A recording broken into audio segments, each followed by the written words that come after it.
আৰম্ভণিৰ দিনটোতে মই আপোনালোক সকলোকে নতুন বছৰৰ শুভেচ্ছা জনাইছো আৰু অসমবাসী ৰাইজলৈও আপোনালোকৰ জৰিয়তে নতুন বছৰৰ শুভেচ্ছা জ্ঞাপন কৰিছো। মই কেইটামান চৰকাৰৰ বিগত 5 বছৰৰ আমাৰ কেইটামান প্ৰাপ্তিৰ বিষয়ে আপোনালোকক ক'ব বিচাৰিছো আৰু যোৱাটো বিগত বছৰত ৰাজ্যখনৰ যি ঘটনা প্ৰবাহ তাৰ ওপৰতো আপোনালোকক মই অকণমান আলোকপাত কৰিব বিচাৰিম।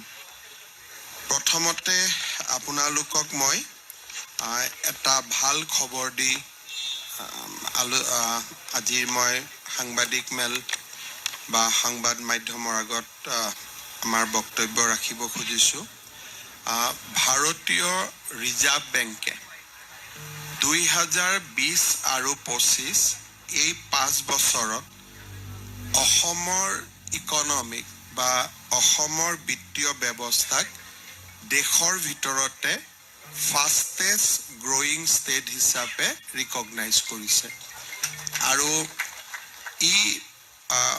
এনেকুৱা নহয় যে উত্তৰ পূৰ্বৰ ভিতৰত পূৰ্বাঞ্চলৰ ভিতৰত সমগ্ৰ দেশৰ ভিতৰতে 2020 আৰু 2025ৰ ভিতৰত সমগ্ৰ দেশত বিকাশৰ গড় আছিলে 29%, কিন্তু আমাৰ ৰাজ্যখনত 2020 আৰু 25ৰ ভিতৰত আমাৰ অৰ্থনীতি 45% হাৰত বা 5 বছৰত 45% গ্ৰোথ হয় বা আমি গ্ৰোথ ৰেজিষ্টাৰ কৰোঁ আৰু সেই দিশৰ পৰা যদি আমি চাবলৈ যাওঁ আমাৰ ইকনমি 4,10,724 কোটি টকাৰ আছিলে আৰু এই বছৰত আমি 7,41,626 কোটি টকাত আমি প্ৰৱেশ কৰিছো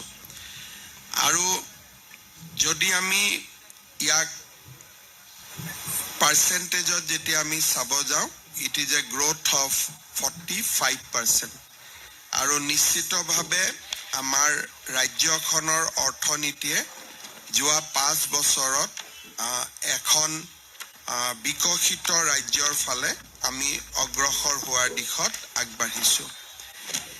এই সময়ছোৱাৰ ভিতৰত অসমৰ পাৰ কেপিটা ইনকাম অৰ্থাৎ প্ৰতিজন ব্যক্তিৰ উপাৰ্জন 54% বাঢ়িবলৈ সক্ষম হৈছে। ইকনমি বাঢ়িছে এট এ ৰেট অফ 45% আৰু মানুহৰ ব্যক্তিগত জীৱনৰ বা ব্যক্তিগত উপাৰ্জন বাঢ়িছে এট এ ৰেট অফ 54%। অৰ্থাৎ আমাৰ 2021 চনত 1,03,371 টকা প্ৰতি জনমূৰি আয় আছিলে। 5 বছৰ পিছত আমাৰ প্ৰতিজন ব্যক্তিৰে উপাৰ্জন 1,59,185 টকালৈকে বৃদ্ধি পাইছে। তাৰমানে এতিয়া আমাৰ অসমৰ প্ৰতি ব্যক্তিৰে উপাৰ্জন 1,60,000 টকাৰ ওচৰা ওচৰি গৈ আমি পাব পাৰিছো and this is again a growth of 54%. আৰু যদি ইয়াকে আমি ৰাজ্যৰ ৰাজহলৈকে ৰূপান্তৰ কৰো আমাৰ ৰাজ্যৰ ৰাজহু যোৱা 5 বছৰত গ্ৰোথ হৈছে at a rate of 53%. তাৰমানে যোৱা 5টা বছৰত আমি ফাষ্টেষ্ট গ্ৰয়িং ইকনমি হ'ব পাৰিছো, পাৰ কেপিটা ইনকাম বাঢ়িছে, ৰাজ্যৰ ৰাজহ বাঢ়িছে আৰু আজি অসমে এক সুস্থিৰ বিত্তীয় ব্যৱস্থাপনাৰ ফালৰ পৰা এখন সুস্থিৰ ৰাজ্যলৈ ৰূপান্তৰ কৰিছে। ইয়াৰ লগত অসমৰ আৰু এটা গৌৰৱ আমি অৰ্জন কৰোঁ এই বছৰটোতে সেইটো হ'ল যে দেশত প্ৰণয়ন কৰা 3খন যি নতুন ক্ৰিমিনেল আইন ইয়াৰ প্ৰয়োগ আৰু ৰূপায়ণৰ ক্ষেত্ৰত অসমে বৰ্তমান ভাৰতৰ প্ৰথম স্থান অধিকাৰ কৰি আছে।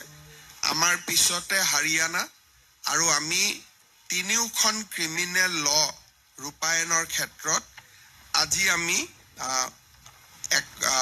দেশৰ ভিতৰতে প্ৰথম ৰাজ্য হিচাপে ভাৰত চৰকাৰে আমাক অভিহিত কৰিছে। ৰাজ্যৰ আইন শৃংখলাৰ ফালে যদি আমি চাব যাওঁ 2021 চনত 1,33,239টা গোচৰ প্ৰতি বছৰ ৰুজু হৈছিলে আৰু এই বছৰ আমাৰ গোচৰ ৰুজু সংখ্যা 43,748লৈকে হ্ৰাস পাইছে। অৰ্থাৎ যিখন ৰাজ্যত প্ৰতি বছৰে 1,33,239টা ক্ৰাইম হৈছিলে সি এই যোৱা 5 বছৰত 43,748লৈকে হ্ৰাস পাইছে।